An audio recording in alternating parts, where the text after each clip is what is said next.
గత వారం అంతా దేవుడు ఆయన కృప ద్వారా కాపాడి రక్షించి ఈ రీతిగా బ్రతకడానికి దేవుడు ఆయన మహాకృపను బట్టి ఆయన సన్నిధిలో ఆరాధిస్తూ గణపరుస్తూ ప్రార్థన పాటలు ఆరాధనతో ఆయన సన్నిధిలో ఉన్నాం.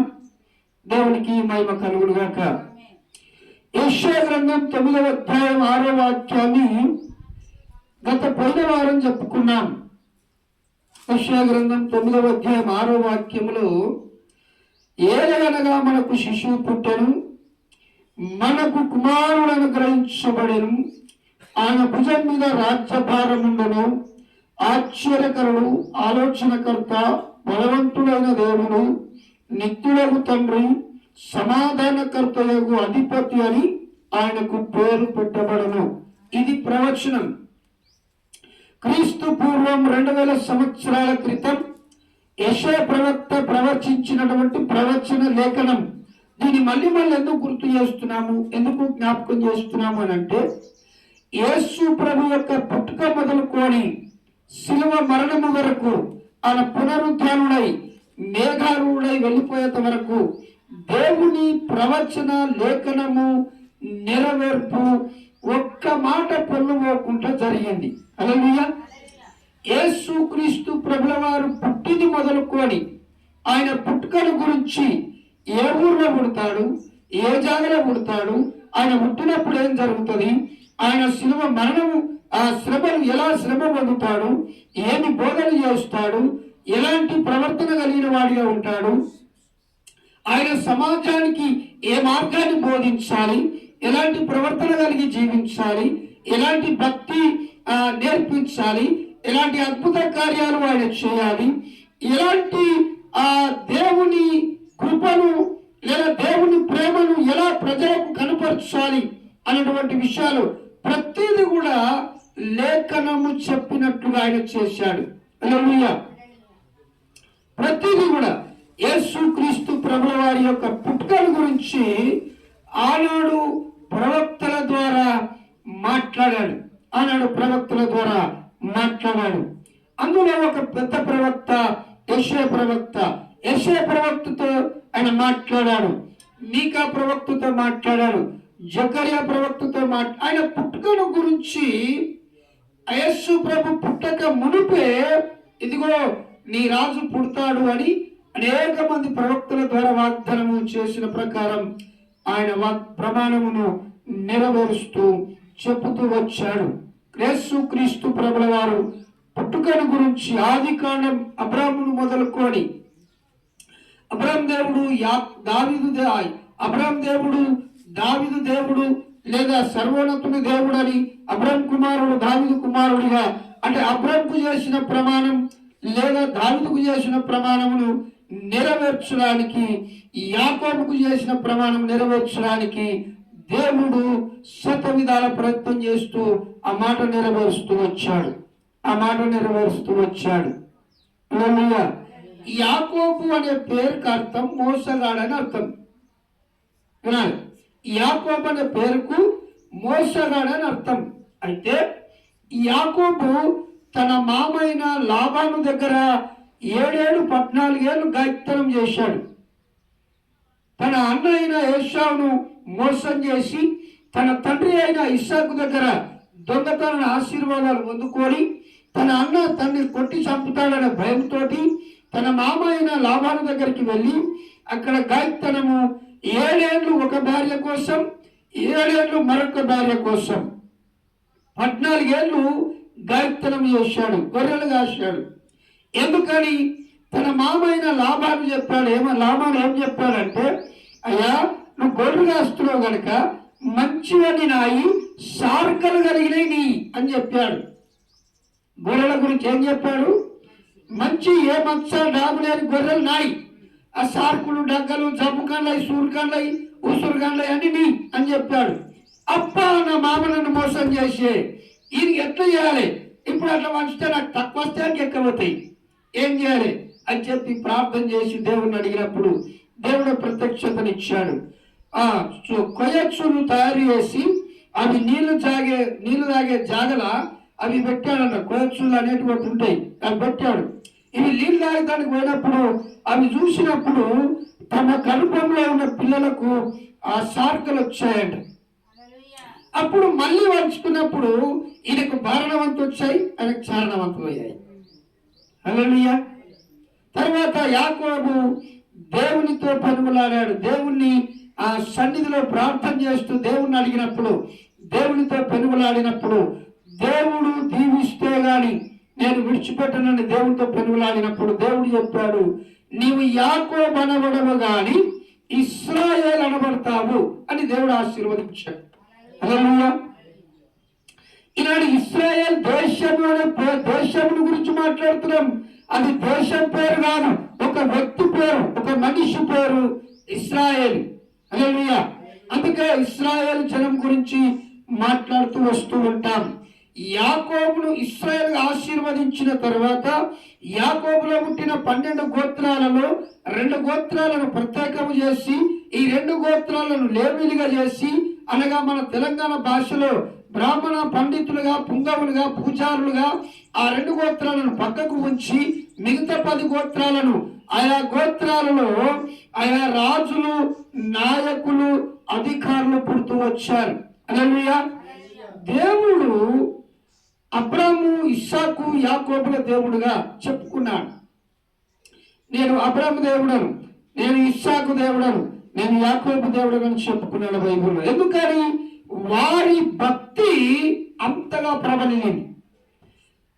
మనల్ని చూస్తే వీళ్ళు దేవుని నమ్మిన బిడ్డలు అనిపించుకోవాలి. దేవునికి మహిమ కలుగునుగా. ఎప్పుడైతే దేవుడు అలా ప్రవక్తల ద్వారా మాట్లాడుతూ వచ్చాడో, ప్రవక్త అయిన యెషయా ద్వారా మాట్లాడిన మాట ఏలయనగా మనకు శిశువు పుట్టెను, మనకు కుమారుడు అనుగ్రహించబడెను. ఈ వాక్యం ఇంతకు ముందు విన్నాం. అయితే ఆయన భుజం మీద రాజ్యభారం ఉండును. ఆలోచనకర్త, ఆశ్చర్యకరుడు, బలవంతుడైన దేవుడు. బలవంతుడైన దేవుడు. ఆయన బలము ఎంత గొప్పది అని చెప్పడానికి ఈ పంచభూతాలను ఆలోచన చేయాలి. పంచభూతాలు ఏంటవి? భూమి, ఆకాశము, గాలి, నిప్పు, నీరు. ఈ పంచభూతాలు ఎంత గొప్పవో, ఎంత శక్తివంతమైనవో, ఎంత బలమైనవో మనం చూస్తూ ఉన్నాం. ఈ పంచభూతాలను పుట్టించినటువంటి దేవుడు ఆయన. ఈ పంచభూతాలకే ఇంత శక్తి ఉంటే, ఈ పంచభూతాలకే ఇంత బలం ఉంటే, ఈ పంచభూతాలే ఇంత గొప్పగా కనబడితే, ఈ పంచభూతాల శక్తే అద్భుతమైనది, గొప్పదని మనం తలస్తే, ఈ పంచభూతాలను పుట్టించిన దేవునికి ఇంకెంత బలం ఉండాలి, ఇంకెంత శక్తి ఉండాలి. హల్లెలూయా. ఈ పంచభూతాలను లయం చేసే శక్తి ఆయనకున్నది. ఈ పంచభూతాలను నాశనం చేసే శక్తి ఆయనకున్నది. అంటే ఈ పంచభూతాలకే ఇంత బలము, ఇంత శక్తి, ఇంత ప్రభావం ఉంటే, వీటిని పుట్టించిన దేవునికి ఎంత బలం ఉండాలి, ఎంత ప్రభావం ఉండాలి, ఎంత శక్తి ఉండాలి, ఏమై ఉండాలి? ఎవరికైనా తెలుసా? ఎవరికైనా తెలుసా? తెలుసుంటే చెప్పొచ్చు. దేవునికి మహిమ కలుగును గాక. ఆయన బలవంతుడైన దేవుడు. ఆయన నోటి నుండి మాట్లాడితే చాలు ఈ పంచభూతాలు పనిచేస్తాయి. దేవునికి మహిమ కలుగును గాక. ఆయనకు ఆయుధాలు అవసరం లేదు, ఆయన కత్తెరలు అవసరం లేదు. దేవునికి మహిమ కలుగును గాక. ఆయన మాట సెలవిస్తే చాలు, జరిగిపోతుంది అంతే. అందుకే ఆయన బలవంతుడైన దేవుడు, ఆశ్చర్యకరుడు, ఆలోచనకర్త. దేవుని ఆలోచన అబ్రాహాముకు వాగ్దానం చేసేటప్పుడే ఆయన నిర్ణయం చేశాడు. ఏమని? నీ కుమారుడిగా, అంటే నీ సంతానములో నా కుమారుడైన యేసు పుడతాడు భూమి మీద అని దేవుడు మొదటనే ఆలోచన చేశాడు. హల్లెలూయా. మనం రేపటి గురించి ఆలోచన చేస్తూ ఉంటాం మనుషులు. ఎందుకంటే రేపు ఏం తిందాం, ఏం తాగుదాం, ఏ బట్టలు కట్టుకుందాం, ఏం పని చేద్దాం అని చెప్పి ఎలాగైతే ఆలోచన చేస్తామో, మన పట్ల దేవుని ప్రేమ, దేవుని కృప ఎంతగా ఉన్నది అంటే, యేసు ప్రభు భూమి మీద పుట్టక ముందు 4000 సంవత్సరాల క్రితమే యేసు పుడతాడు, శ్రమ అనుభవిస్తాడు, చిలువ చనిపోతాడని ఆయన దేవుడు ముందుగానే గుర్తెరిగి ఆ వాగ్దానము చేశాడు. అంటే దేవుడు ఆలోచన ఈ సృష్టి రవ్వంత లేకముందు యేసు ప్రభు ఉన్నాడు. ఏంటంట? ఈ సృష్టి ఏది లేకముందు యేసు ప్రభు ఉన్నాడు. కానీ యేసు అనే పేరు లేదు. యేసు అనే పేరుతో మానవ అవతారముతో ఈ భూమికి వచ్చాడు, అంతేగాని యేసు అనే పేరు లేదు. కానీ దేవుడుగా, రక్షకుడిగా, రారాజుగా, ఆయన గొప్ప దేవుడుగా ఈ సృష్టి ఏది కలగక ముందే ఆయన ఉన్నాడు. హల్లెలూయా. అందుకే యేసు ప్రభు అన్నాడు, నేను లేకుండా ఏది లేదు. దేవుని యోహాను సువార్తలో ఉంటుంది, మొదట దేవుని 4వ వచనంలో ఉంటుంది, ఆయన లేకుండా ఏది కలగలేదు. హల్లెలూయా. దేవునికి మహిమ కలుగునుగాక. ఆయన ఆశ్చర్యకరుడు, ఆలోచనకర్త, బలవంతుడైన దేవుడు, నిత్యుడగు తండ్రి. మన తండ్రులు కాలం చెల్లి భూమి మీద విడిచిపెట్టి మనల్ని విడిచిపెట్టిపోతున్నారు. కానీ ఆయన నిత్యుడైనటువంటి తండ్రి, నిత్యత్వంలో ఉండేవాడు. ప్రస్తుతము దేవుడు తండ్రిగా మనకున్నాడు. అందుకే యేసు ప్రభువు ఏమని పిలుస్తున్నాము? అయ్యా అని పిలుస్తున్నాం, తండ్రి అని పిలుస్తున్నాం, అబ్బా అని పిలుస్తున్నాం, ప్రభువా అని పిలుస్తున్నాం. అంటే ఆయన మనకెంత దగ్గర అవుతున్నాడు, మనకు ఎంత దగ్గరగా ఉండాలని ఇష్టపడుతున్నాడు, మనతో ఎంతగా గడపాలని ఇష్టపడుతున్నాడు, ఎంతగా మనల్ని ఆదరించాలని ఆయన ఇష్టపడుతున్నాడు. దేవునికి మహిమ కలుగునుగా. కనుక ఆలోచన చేయాలి, దేవుడు ఏం చెప్తున్నాడు, దేవుని వాక్యము ఏమంటున్నాము, ఏం నేర్చుకుంటున్నాము. యెషయా గ్రంథం 22వ అధ్యాయం. బైబిల్ ఉన్న వాళ్ళు తీయండి, వాక్యం చదవండి. యెషయా గ్రంథం 22వ అధ్యాయం 21, 22 వాక్యాలు. 21, 22 వాక్యాలు. అతనికి నీ చొక్కాయిని తొలగించి నీ నడికట్టు చేత అతని బలపరచి నీ అధికారమును అతనికి ఇచ్చెదను. అతడు యెరూషలేము నివాసులకును యూదా వంశస్థులకును తండ్రి యగును. నేను దావీదు ఇంటి తాలపు అధికారమును అతని భుజం మీద ఉంచెదను. అతడు నీతిగా ఎవడును అతడు తీయగా ఎవడును మూయజాలడు, అతడు మూయగా ఎవడును తీయజాలడు. ఈయననే యేసు క్రీస్తు ప్రభువారు. హల్లెలూయా. ఆయన పరలోకపు దావీదు ఇంటి తాళము చేయవనగా పరలోకము ద్వారము తెరిచే తాళం. మనకు ఒక నంబర్ ఉన్నది, యేసయ్యకు ఫోన్ చేయొచ్చు. ఇర్మియా 31:31లో 31:31 మన నంబర్. దాని ప్రకారం మనం దేవుణ్ణి అడిగినప్పుడు దేవుడు కార్యం చేస్తాడు. హల్లెలూయా. సో దావీదు కుమారునిగా లేదా దావీదుకు దేవుడు వాగ్దానం చేసిన ప్రకారముగా ఆయన నీతిమంతుడిగా, ఆయన మూస్తే ఎవరు తీయలేరని, ఆయన తీస్తే ఎవరు మూయలేరని దేవుడు వాక్యము సెలవిస్తున్నది. ఆకాశానికి తూములు ఉన్నాయని వాక్యంలో రాయబడింది. హల్లెలూయా. మరి తూములు నేను చూడలే, నువ్వు చూడలే, ఎవరు చూడలే, దేవుని వాక్యం సెలవిస్తున్నది. ఆకాశానికి తూములు, మనం చెర్లకు తూములు, పుట్టలకు తూములను చూసాము. కానీ పెద్ద పెద్ద ప్రాజెక్టులకు తూములు, అంటే గేట్లు పెట్టి పెద్ద పెద్ద ప్రాజెక్టులు కట్టారు. అలాగే అటువంటి తూములు ఆకాశానికి ఉన్నాయని దేవుడు సెలవిచ్చాడు. అలాంటి తూములను విప్పి ప్రచండమైన వర్షాన్ని భూమి మీద కురిపించి 40 రాత్రులు 40 పగలు నోవాహు కాలములో ప్రచండమైన వర్షాన్ని కురిపించి నోవాహు ఓడను తయారు చేసుకొని తాను తన కుటుంబం మాత్రమే రక్షింపబడ్డారు. హల్లెలూయా. దేవునికి మహిమ కలుగునుగాక. అలాగే ఆకాశానికి వాకిళ్ళు ఉన్నాయని వ్రాయబడ్డది. వాకిళ్ళు అంటే తెలుసా? వాకిళ్ళు అనగా మన తెలంగాణ భాషలో దర్వాజలు. హల్లెలూయా. వాకిళ్ళు అనేది ఆంధ్ర భాష. ఈ భాషపరమైనటువంటి పదాలు చాలా మందికి అర్థం కాక, బైబిల్ అర్థం కాక చిన్నాభిన్నమవుతూ అపార్థాలు చేసుకుంటూ పదార్థాలు తీస్తూ దాని వాక్యాన్ని వక్రీకరిస్తూ మాట్లాడుతూ ఉన్నారు. ఆకాశానికి దర్వాజలు ఉన్నాయి, ఆకాశానికి దర్వాజలు ఉన్నాయని దేవుని వాక్యం సెలవిస్తున్నది. దేవునికి మహిమ కలుగునుగాక. ఒక్కొక్క ప్రాంతం ఒక్కొక్క రకంగా మాట్లాడుతూ ఉంటారు. ఇప్పుడు మహబూబ్నగర్ జిల్లాలో ఏమంటారంటే ముతముయ్ అంటారు. ముద్దయ్య అంటారు. ముద్దయ్య అంటే నినాగమైన కొత్తల అది ముద్దయ్య అంటే నేను గిన్నె మీద మూతనా, కుండ మీద మూతనా, బిందె మీద మూతనా, భవనం మీద మూతనా అనుకున్నాం. అంటే ప్రాంతాన్ని బట్టి మాట్లాడతారు. మన తెలంగాణ తెలంగాణ భాష ఏంటి, దర్వాదలు అని మాట్లాడతాం. సో అలా దేవుని వాక్యంలో వ్రాయబడినటువంటి మాట మనకు అర్థం కాకపోతే అడగాలి, తెలుసుకోవాలి, నేర్చుకోవాలి. అది దేవుడు చెప్తున్నటువంటి మాట. ఆయన భుజం మీద రాజ్యభారం ఉండును అనేటువంటి మాట ఆయన మాట్లాడుతూ ఉన్నాడు. చూద్దాం కీర్తనల గ్రంథం 2వ అధ్యాయం. కీర్తనల గ్రంథం 2వ అధ్యాయం. దేవునికి మహిమ కలుగును గాక. దొరికిందా? కీర్తనలు 2వ అధ్యాయం. స్తోత్రం స్తోత్రం. 2వ అధ్యాయం కీర్తన 2:6. 2:6 2వ అధ్యాయం 6వ వాక్యం. నేను నా పరిశుద్ధ పర్వతమైన సియోను మీద నా రాజును ఆసీనునిగా చేసి ఉన్నాను. కట్టడను నేను వివరించగలను. యెహోవా నాకిలాగు సెలవిచ్చెను, నీవు నా కుమారుడవు, నేడు నిన్ను కనియున్నాను, నేడు నిన్ను కనియున్నాను. దేవునికి మహిమ కలుగును గాక. దేవుడు సెలవిస్తున్నటువంటి మాట.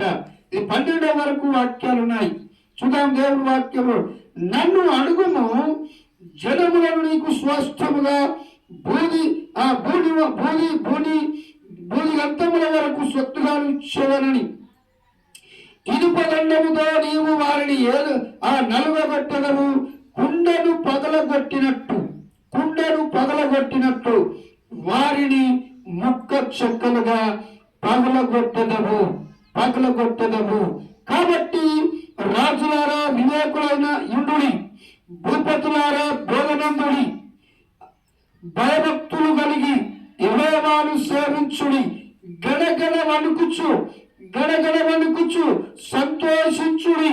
ఆయన కోపము త్వరగా రగులుకొనును.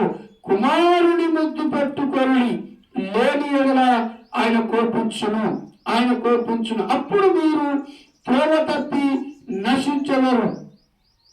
ఆయనను ఆశ్రయించు వారందరూ ధన్యులు. ఆయన కోపిస్తే కుండను వదలగొడతాడు మనల్ని దేవుడు. అందుకే సాయిలన్న గారు తన సాక్షులకు మాట చెప్తూ ఉంటాడు. తోళ్ళు మనము పిల్లల్ని ఏమని బెదిరిస్తాం? తోలు తీస్తా కనుక మాటినకపోతే అంటమాలేదా? తోలు తీస్తా మాటినకపోతే అంటమాలేదా? ఏసాయి కూడా తోలు తీస్తాం. దేవునికి స్తోత్రం. ఏ సాయిలన్న గారు అదే అంటాడు, దేవుడు తోలు తీస్తే నేను ఏసాయి దగ్గరకు వచ్చిన, మంచిగా చెప్తే వచ్చిన. ఆ తల్లి గారు 40 రోజులు ఉపవాసం ప్రార్థన చేస్తే మారలేదు. 20 రోజులు ఉపవాసం ఉండి ప్రార్థన చేస్తే మారలేదు. 21 రోజు ఉపవాసం ఉండి ప్రార్థన చేస్తే మారలేదు. దేవుని కృపను బట్టి పోలీసులకు దొరికితే పోలీసు వాళ్ళు పెళ్లి కొడుకుని చేసినట్టు ఆయన. హల్లెలూయా. లారీ టైరును బ్యాట్ లెక్క చేసి కొడితే ఈపు పూరిపినట్టు ఉప్పిందట ఆయన. హల్లెలూయా. చెరుకును విండిరట వాళ్ళని అంతగా హింసించి కొడితే అప్పుడు ఆ దేవుడు గుర్తుకొచ్చాడట.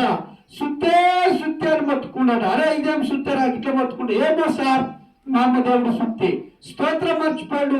స్తుతి అనక సుత్తే అన్నాడు. దేవునికి మహిమ కలుగును గాక. తర్వాత దేవుడు నమ్ముకున్నాడు. పెద్ద చర్చిలలో సాక్ష్యం చెప్తున్నాడు ఆయన. ఈయనకి మన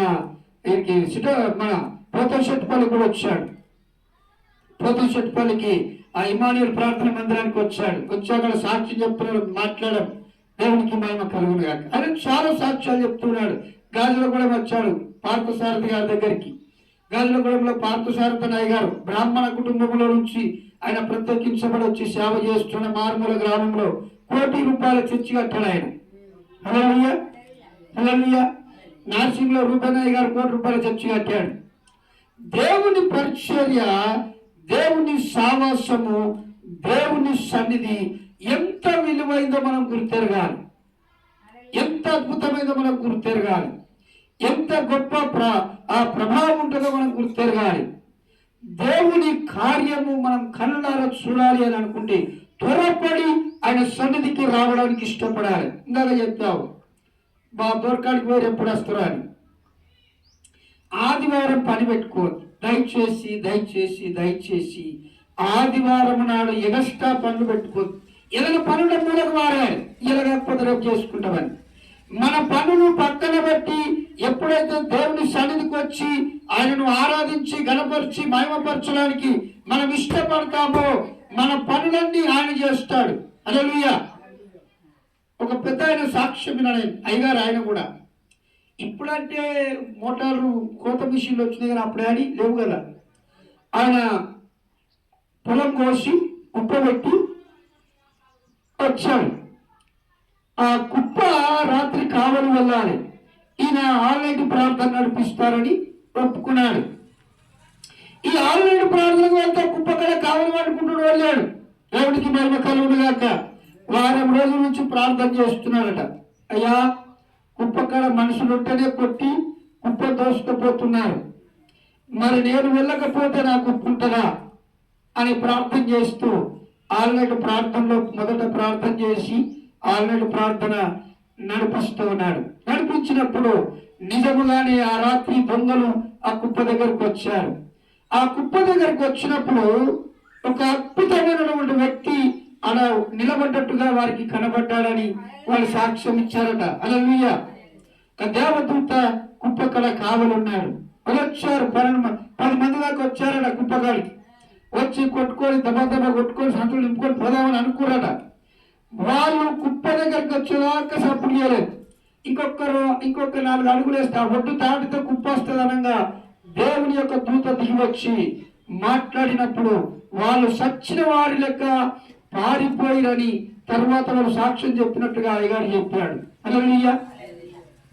ఎందుకు ఈ మాట నేను జ్ఞాపకం చేస్తున్నానంటే, మనకున్న పనులు మనం పక్కన పెట్టి దేవుడి పని మనం చేస్తే దేవుడు మన పనులు చేస్తాడు. వాస్తవం అది, వాస్తవం అది. చాలా ఉన్నాయి సాక్ష్యాలు, చాలా ఉన్నాయి. కానీ మంచుకోకటి జ్ఞాపకం చేశాను. దేవుని సన్నిధిలో మనం గడిపినప్పుడు ఏదైతే బాధ ఉందని, ఈ రోజు వెళ్ళకపోతే ఆ పని జరగదని ఏదైతే మనం అనుకుంటామో ఆ పనిని పక్కన పెట్టి మనం ఇక్కడ ఉన్నప్పుడు మన రూపంలో దేవుడు వెళ్ళి అక్కడ పని చేస్తాడు. హల్లెలూయా. మనకు ఫోన్ వస్తుంది, అయ్యా ఏం భయపడకు నీ పని జరిగిందని, భయపడకు నీ పని ఇవ్వలేకపోతే రేపు అవుతుందని. దేవుడు అలా కార్యం చేస్తాడు. దేవుడు అలా కార్యం చేస్తాడు. ఖచ్చితం అది. అది అనుభవిస్తే కానీ మనకు అర్థం కానటువంటి విషయం. అనుభవించి దేవుడు అంటే ఏంటో తెలుసుకోవాలి. దేవునికి మహిమ కలుగుగాక. దేవుని కార్యము మనం చూడాలి. కీర్తనల గ్రంథం 110, కీర్తన 110వ అధ్యాయం, 110వ అధ్యాయం మొదటి 4 వాక్యాలు. ప్రభువులో నా ప్రభువుతో సెలవిచ్చిన వాక్కు, నేను నీ శత్రువులను నీ పాదములకు పీఠముగా చేయి వరకు నా కుడి పార్శ్వమున కూర్చుండుము. యెహోవా నీ పరిపాలన దండమును సియోనులో నుండి సాగజేయుచున్నాడు. నీ శత్రువుల మధ్యను నీవు పరిపాలన చేయము. యుద్ధ సరిహద్దులను నీ ప్రజలు ఇష్టపూర్వకముగా వచ్చెదరు. నీ యవనస్తులలో శ్రేష్ఠులు అలంకృతులై మంచు వలె అరుణోదయ గర్భములో నుండి నీ యొద్దకు వచ్చెదరు. మెల్కీసెదెకు క్రమము చొప్పున నీవు నిరంతరము యాజకుడవై ఉందువని యెహోవా ప్రమాణము చేసి ఉన్నాడు. ఆయన మాట తప్పని వాడు. హల్లెలూయా. ఆయన మాట తప్పనటువంటి వాడు. మెల్కీసెదెకుగా ఆయన వస్తాడని దేవుని వాక్యం సెలవిస్తుంది. మెల్కీసెదెకు అనే మాట విన్నారా ఎప్పుడన్నా? హల్లెలూయా. మెల్కీసెదెకు అనే మాట విన్నారా? ఎన్ని ఇళ్లలో ఏ గారన్నా ఎప్పుడన్నా ఈ మాట విన్నారా? దేవునికి స్తోత్రం. చూద్దాం మరొక వారం దేవుని చిత్తం అయితే వచ్చే కొత్త సంవత్సరంలో నేర్చుకున్నాం. దేవుని వాక్యంలో నుంచి మరొక మాట, ఇర్మియా గ్రంథం 23వ అధ్యాయం ఇర్మియా గ్రంథం 23వ అధ్యాయం. దేవునికి మహిమ కలుగును గాక. 5-6 వాక్యాలు. ఇర్మియా గ్రంథం 23వ అధ్యాయం 5-6 వాక్యాలు. యెహోవా ఈనాడు ఆజ్ఞ ఇచ్చుచున్నాడు, రాబోవు దినములలో నేను దావీదునకు నీతి చిగురు పుట్టించదను. అతడు రాజై పరిపాలన చేయును. అతడు వివేకముగా నడుచుచు కార్యము జరిగించును. భూమి మీద నీతి న్యాయములను జరిగించును. అతని దినములలో యూదా రక్షణనందును. ఇశ్రాయేలు నీ గర్భముగా నివసించును. యెహోవా మనకు నీతి అని అతనికి పేరు పెట్టబడను. దేవునికి మహిమ కలుగును గాక.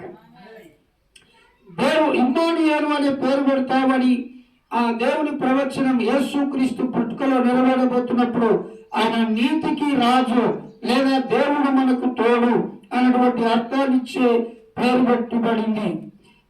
పేరు బైబిల్లో నుంచి బాప్తిసం పొందినప్పుడు పేరు పెట్టుకోవడం కాదు. ఆ పేరు కలిగిన వ్యక్తులు ఎంతమంది ఉన్నారు, ఆ పేరు కలిగిన వ్యక్తులు ఏం చేశారు, ఎలా బ్రతికారు బైబిల్లో అనేది నేర్చుకోవాలి. హల్లెలూయా. అది నా బాధ. బైబిల్లో 9 మంది సీమోన్లు ఉన్నారు. సీమోన్ అంటే ఒక్కరు లేడు. యేసు ప్రభు శిష్యులలో 2 ఉన్నారు. యేసు ప్రభు శిష్యులలో 2 ఉన్నారు. దేవునికి మహిమ కలుగును గాక. అంటే పేరు బైబిల్లో చాలా మందికి పేర్లు ఉన్నాయి. ఒక్కొక్కరు 2 ముగ్గురు ఉంటారు ఒక పేరు కలిగిన వాళ్ళు. ఈ 2 వ్యక్తులలో మనము ఎవరిని పోలి నడుస్తున్నాం, దేవుడు ఎవరిని పోలి జీవితాన్ని మనకి ఇచ్చాడు అనేది నేర్చుకోవాలని నా ఆరాటం. హల్లెలూయా. క్రైస్తవ జీవితం అంటే ఈనాడు చాలా చులకన చిన్న చూపు అయిపోయింది. అది నాకు బాధగా ఉన్నది. దేవుని గురించి, దేవుని మాటల గురించి, దేవుని సన్నిధిని గురించి నిర్లక్ష్యం చేసిన లేదా మనము వినయము విధేయత మర్యాద చూపకపోయినా శాపగ్రస్తులం అవుతాం. సాతానుడు ఎదురు చూస్తున్నాడట ఎవరు దొరుకుతాడని. సాతానుడు వాడి పని ఏంటంటే మనల్ని చెడగొట్టడమే వాడి పని. ఇంకో పనే లేదు వాడికి. సాతానుడికి ఇంకో పని లేదు. వాడికి ఏమంటే మన భక్తిని చెడగొట్టడమే వాడి పని. ఏ క్రైస్తవులు దొరుకుతారు, ఏ విశ్వాసులు దొరుకుతారు, ఏ అయ్యగారు దొరుకుతారు అని ఇదే చూస్తూ ఉంటాడు. ఏదో ఒక ఆకర్షణీయమైనటువంటి విషయాన్ని చూపించి, ఏదో ఒక ఆశను చూపించి పడగొట్టేస్తాడు, భక్తిని జడగొట్టేస్తాడు. అగా మొన్న ఇంటికాడ తిన్నావు, ఇలా మా ఇంటికాడ తిన్నావు అంటే అలా అంత మంచోళ్ళు మేము ఎంత చెడ్డోళ్ళమా అనేటట్టుగా చేస్తాడు. హల్లెలూయా. అర్థమవుతుందా? సాతానుడు చేసే పని అనుకుంటుంది అన్నట్టు. అంటే దేవుని బిడలమైనటువంటి మనము దేవునికి సమయాన్ని, దేవుని సన్నిధిని నిర్లక్ష్యపడితే సాతానుడు మనల్ని దొంగలించడానికి, సాతానుడు మనల్ని చెడగొట్టడానికి వాడు పన్నాగాలు పడుతూ ఉంటాడు. వాడు ఎలాంటి పన్నాగాలు పడతాడు తెలుసా? మగాలు గాలం వేస్తాడట. మగాలు ఏం చేస్తాడు? గాలం వేసి పడతాడట. ఇక గాలము సరిపోకపోతే వల కూడా వేసి పడతాడట వాడు. హల్లెలూయా. వలేసి పడతాడట. వలేసి పడతాడు.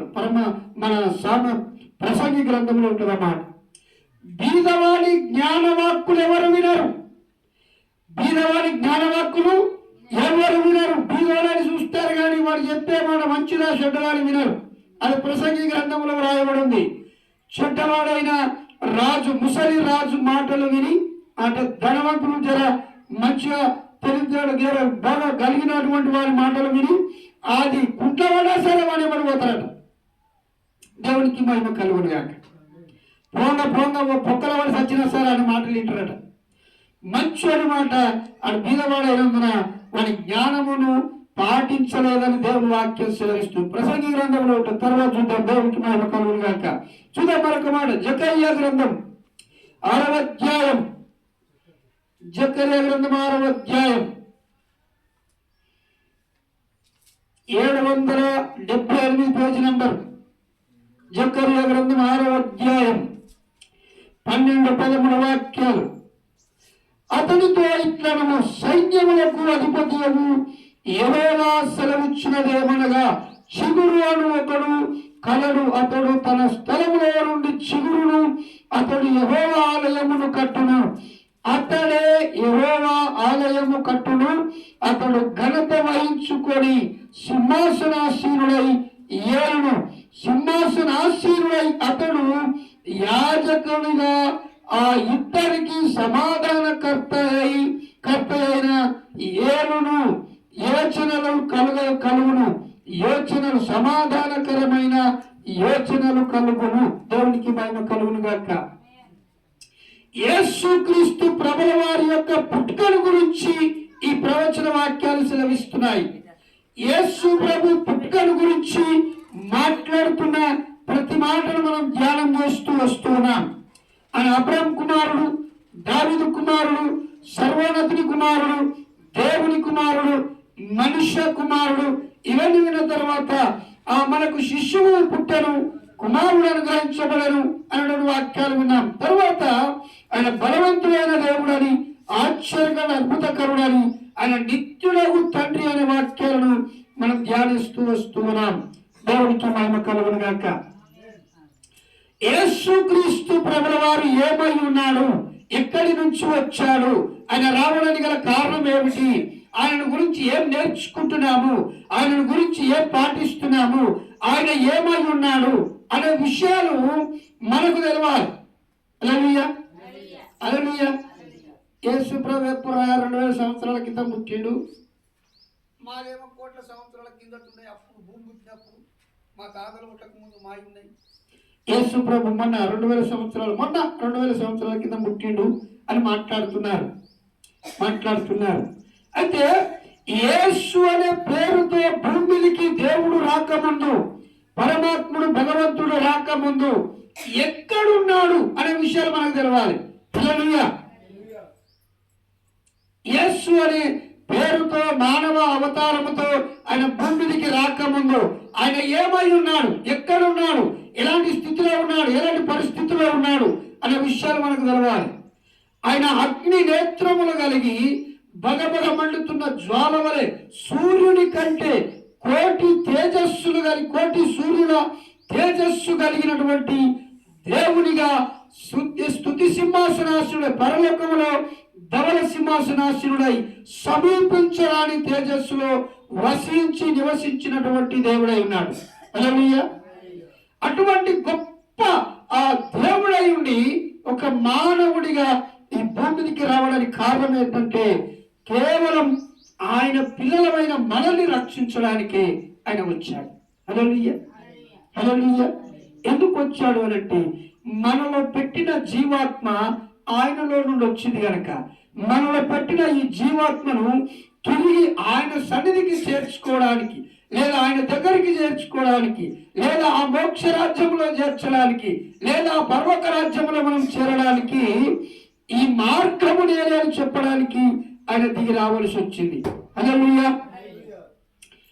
సినాయి పర్వతం మీద మండుతున్న పొదలో దేవుడు మోషేతో మాట్లాడి పలక మీద 10 ఆజ్ఞలు రాసి ఇస్తూ ఉన్నాడు. అప్పుడు ఇశ్రాయేలు ప్రజలు ఏం చేస్తున్నారంటే కొండ కింద ఒక లేగదూడను చేసుకొని ఇదే మా దేవుడు అని దాని దగ్గర విచ్చలవిడిగా ఆ పూజలు చేస్తూ ఉన్నారు. లేగదూడను మా దేవుడిగా కొలుస్తూ ఆ పూజలు చేస్తూ ఉన్నారు. కొండ మీద నుంచి మోషే 10 ఆజ్ఞలు తీసుకొని దిగి వచ్చేసరికి వీళ్ళు చేస్తున్నటువంటి ఇవన్నీ చూసేసరికి ఆయన కోపమాగక ఆ పలకలు కొట్టినప్పుడు ఆ లేగదూడ బొమ్మ కాలిపోయింది. హల్లెలూయా. ఈ ఎంతమంది అయితే ఆ లేగదూడను దేవుడిగా మొక్కుతూ ఉన్నారు, ఆ సమయంలో భూమి నెరవేర్చి వారందరిని మింగి చంపేసినట్లుగా దేవుడి వాక్యంలో ఉంది. హల్లెలూయా. ఇది దేవుడు తనకు నచ్చని, తనకిష్టం లేని పని తన బిడ్డలు చేస్తే దేవుడు కోడు. అందుకే తోలు తీస్తాడు. చెప్పు తినకపోతే తోలు తీస్తాడు. ఆయన 2 అక్కల మనిషి, ఒక్కే చూస్తున్నాం. ప్రేమామయుడు, కరుణామయుడు, దయామయుడు, కృపగలిగిన దేవుడు. ఇదే చూస్తున్నాం. ఎందుకంటే ఇంకొక రూపం చూస్తలేము. ఆయన కోపము క్షణమాత్రమును ఎంత రెప్పగొట్టినంత సేపే ఉంటుంది, కానీ అంతా భస్మం అయిపోతుందని దేవుడు వాక్యం చదివిస్తుంది. దేవునికి మహిమ కలుగును. అందుకే ఆయన దీర్ఘశాంతము గలవాడై మనల్ని ప్రేమిస్తూ మనము ఆయన మాటలు విని ఆయన తట్టు తిరుగుతామని ఎదురు చూస్తూ ఉన్నాడు. దేవునికి మహిమ కలుగును గాక. మీరు నా తట్టు తిరిగిన ఎల్లా నేను మీ తట్టు తిరగదను, మీరు నా ప్రజల ఇందులని హెజ్కేలు ప్రవక్తతో మాట్లాడతాడు. కనుక దేవుడు ఏమై ఉన్నాడనే విషయాన్ని మనం గుర్తు ఉండాలి. జకర్యా గ్రంథం 9వ అధ్యాయం, జకర్యా గ్రంథం 9వ అధ్యాయం 9-10 వాక్యాలు. సియోను నివాసులారా బహుగా సంతోషించుడి, యెరూషలేము నివాసులారా ఉల్లాసముగా ఉండుడి.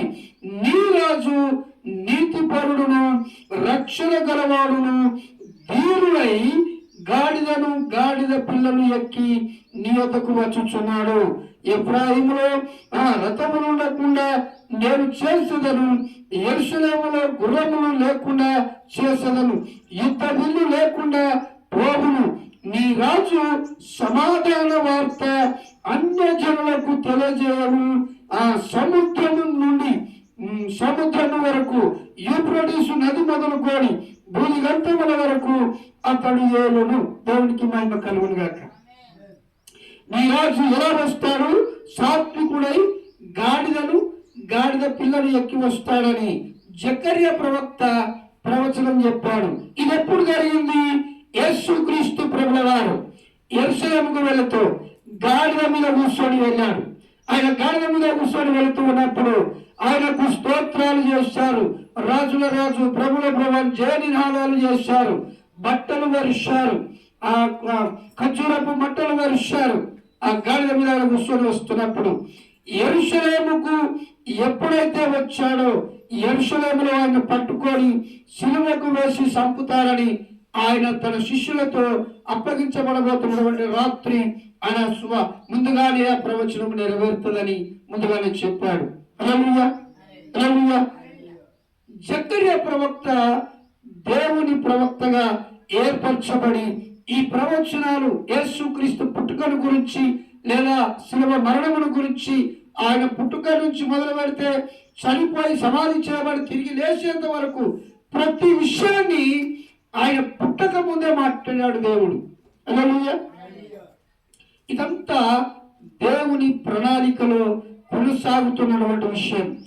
మానవ సృష్టి జరిగిన తర్వాత ఈ బలి అనేది ఖచ్చితంగా జరగవలసి వస్తుందని దేవుడు ముందే ఆలోచన చేశాడు. అందుకే ఆయన ఆలోచనకర్త. మనము ఏదైనా పని చేయాలన్నప్పుడు మనకు అర్థం కాకపోతే మోకరించి ప్రార్థన చేస్తే చక్కటి ఆలోచనలు ఇస్తాడు. హల్లెలూయా.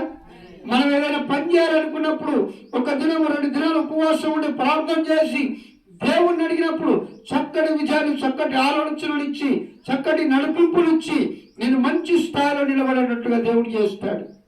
అలాంటి సాక్ష్యాలు లేవా? ఉన్నాయి. లంబర్ శంకర్ తెలుసు కదా మన తండలో. బోరు ఎట్లా పడదో తెలుసా? అది ప్రార్థన చేసి ఈ బైబుల్ ఇట్లా కప్పుకొని పొలం అంతా తిరిగిండట. పొలం అంతా తిరిగితే దేవుడు నీళ్ళు చూపించాడట. హల్లెలూయా. 3000 ఖర్చు పెట్టి ఓటేదారులకు వచ్చి చూపించిన పాయింట్ ఇడిచిపెట్టి ఈ బైబుల్ పట్టుకొని పోయి పొలమంతా తిరిగి దేవుడు నీళ్లు చూపించినప్పుడు అక్కడే పడుకొని అక్కడికే బోరు బండి తెప్పించి అక్కడే వేపించినప్పుడు అద్భుతంగా నీళ్ళు పడ్డాయని మన శంకర్ ఆయన సాక్ష్యం ఇచ్చాడు. హల్లెలూయా. ఆయన పేరు ఎలీషా. ఆయన పేరు ఎలీషా. దేవునికి మహిమ కలుగును. తర్వాత లోకాలు కలిసిపోయాడు. ఆ తండలో ఉన్న దరిద్రం బట్టి, ఆ కులాన్ని బట్టి, ఆ పరిస్థితులను బట్టి లోకాలు కలిసిపోయాడు. కానీ కొందరు చేపించిన కథలను బట్టి అతను లోకంలో కలిసిపోయాడు. ఇప్పటికీ సజీవ సాక్ష్యం మన మధ్యలో, మన తండాలో, మన లంబడి శంకర్ బైబుల్ పట్టుకొని వెళ్ళి తన పొలమంతా తిరిగినప్పుడు చక్కటి పాయింట్ దేవుడిచ్చి చక్కటి బోరును దేవుడు అనుగ్రహించాడు. ఏంటికి ఈ మాట జ్ఞాపకం చేస్తున్నాడు? దేవుని కార్యము ఆయన అసాధారణమైన కార్యం చేస్తాడు. హల్లెలూయా. చుట్టూన్న బోరు గ్యాప్ ఇస్తున్నాయి కానీ ఈయన బోరు గ్యాప్ ఇవ్వట్లేదు, గ్యాప్ ఇవ్వట్లేదు. దేవునికి మహిమ కలుగును గాక. చూద్దాం దేవుడి వాక్యంలో నుంచి మత్తయి సువార్త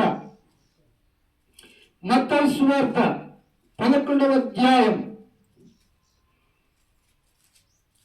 మత్తయి సువార్త 11వ అధ్యాయం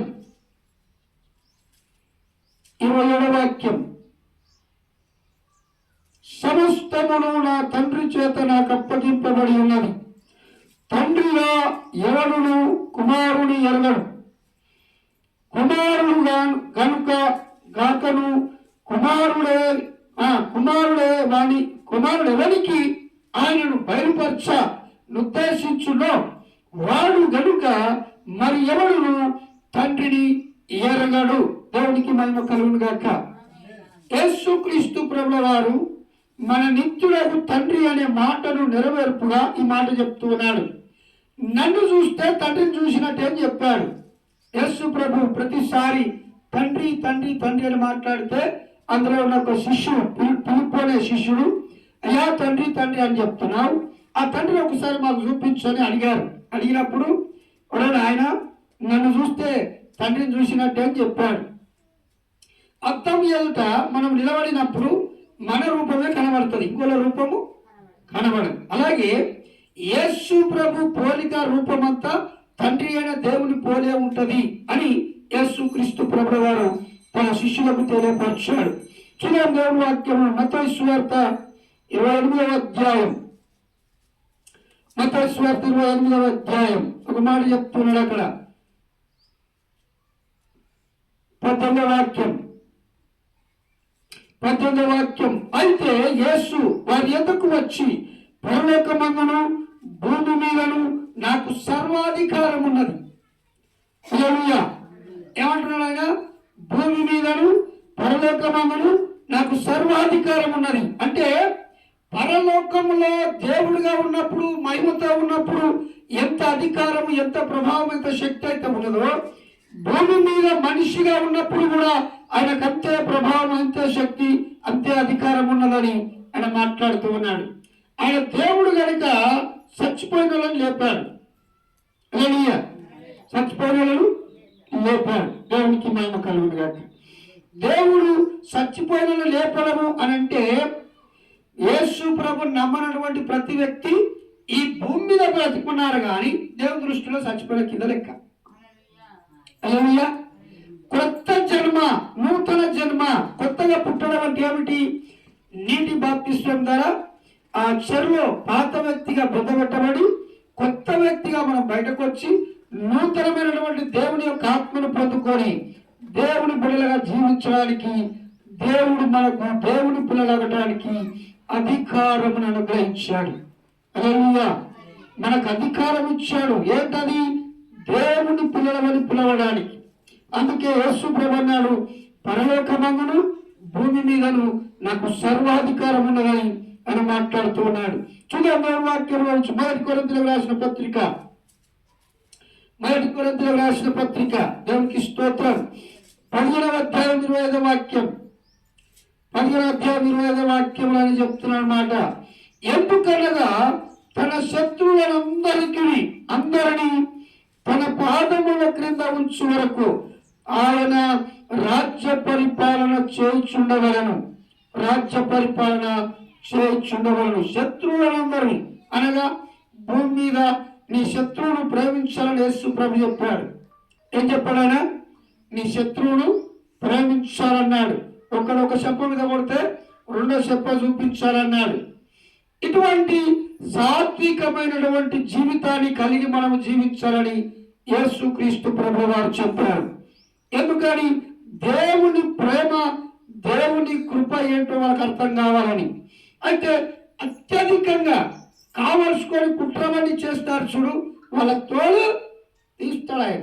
దేవునికి స్తోత్రం. వాళ్ళు ఏం చేస్తాడు?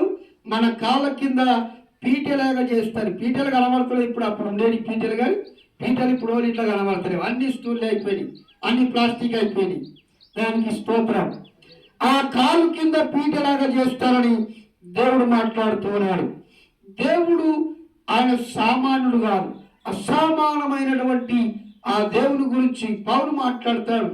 దమస్కు అనే పట్టణానికి ఆ దేవుని బిడ్డలను పట్టుకొచ్చి యెరూషలేములో చంపడానికి దమస్కు పట్టణానికి గుర్రముల మీద తన స్నేహితులతో కలిసి 5 వ్యక్తులు వెళ్తూ ఉన్నప్పుడు మిట్ట మధ్యాహ్నం దేవుడు దర్శనం ఇచ్చాడు.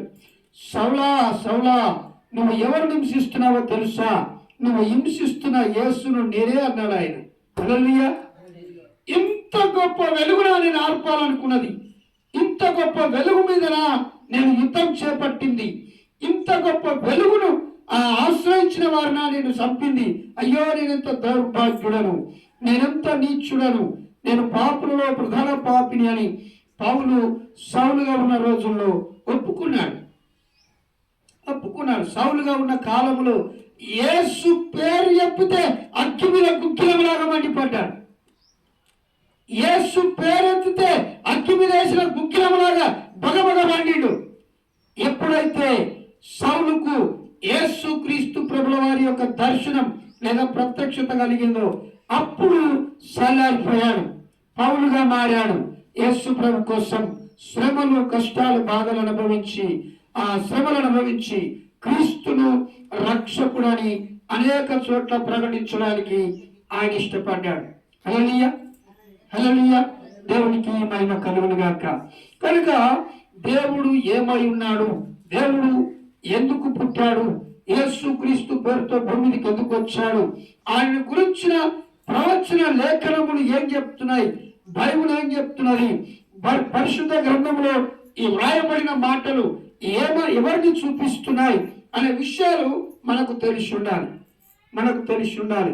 ఎవరైనా ఏదైనా ప్రశ్న వేసినప్పుడు దానికి సరైన ధీటైన సమాధానము చెప్పేటటువంటి స్థాయిలో మనము వాక్యంలో ఎదగాలి, మనము వాక్యములో బలపడాలి, మన వాక్యాన్ని నేర్చుకోవాలి. పరిశుద్ధ గ్రంథంలో ఉన్న ప్రతి మాట మనం నేర్చుకోవాలి. పరిశుద్ధాత్మ దేవుడు వ్రాయించిన ఈ లేఖనాన్ని మనము అద్భుతంగా నేర్చుకోవాలి. చూద్దాం దేవుని వాక్యంలో నుంచి ఎఫెసీయులకు రాసిన పత్రిక మొదటి అధ్యాయం 20-21. ఆయన ఆ బలాతిశయము చేత క్రీస్తును మృతుల్లో నుండి లేపి సమస్తమైన ఆధిపత్యము కంటేను, అధికారము కంటేను, శక్తి కంటేను, ప్రభుత్వము కంటేను ఈ యుగమందే మాత్రమే కాక రాబో యుగమునందు పేరు పొందిన ప్రతి నామము కంటే ఎంతో హెచ్చుగా పరలోకమునందు ఆయనకు తన కుడి పార్శ్వమున కూర్చుండబెట్టుకొని ఉన్నాడు. హల్లెలూయా. అర్థమవుతుందా? దేవుడు ఆయనను ఎంతగా హెచ్చించాడు. సిలువ వేయబడి సచ్చాడనుకున్నారు, చనిపోడు రాడనుకున్నారు. దేవుడు మృతులలో నుండి ఆయనను లేపిన తర్వాత ఆయనకు ఎంత గొప్ప అధికారం ఇచ్చాడు. శక్తి కంటే ఈ భూమి మీద మంత్రశక్తి, దయ్యపు శక్తి, దేవుని శక్తి 3 పనిచేస్తున్నాయి. భూమి మీద 3 శక్తులు పనిచేస్తున్నాయి: మంత్రశక్తి, దుష్టశక్తి, దైవశక్తి. దుష్టశక్తిని, మంత్రశక్తిని నమ్ముతున్నారు కానీ దైవశక్తిని నమ్మట్లేదు మనుషులు. హల్లెలూయా.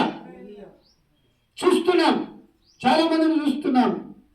ఒకప్పుడు మనం కూడా దుష్టశక్తిని ఆశ్రయించిన వారమే, ఆ మంత్రశక్తిని ఆశ్రయించిన వారు. తాయితులు కట్టుకొని నడుముకు 2, మెడలు 1, జబ్బలు 1, పెయిలు 1, ఎన్నో రకరకాల తాయితులు కట్టుకొని బతికినటువంటి జీవితాలు. అంటే మంత్రశక్తిని ముట్టించిన దేవుడు, దుష్టశక్తిని ముట్టించిన దేవుడు ఆయన గొప్ప దైవశక్తిగా ఉన్నాడు. కానీ ఈ దైవశక్తిని ఆశ్రయించకుండా మంత్రశక్తిని, దుష్టశక్తిని ఆశ్రయిస్తూ ఉన్నారు. దేవునికి మహిమ కలుగును గాక. ఈ అన్నిటి శక్తుల మీద ఆయన అధికారం పొందిన వాడిగా, ఆయన దైవశక్తిగా ఆయన ఉన్నాడని దేవుని వాక్యం సెలవిస్తుంది.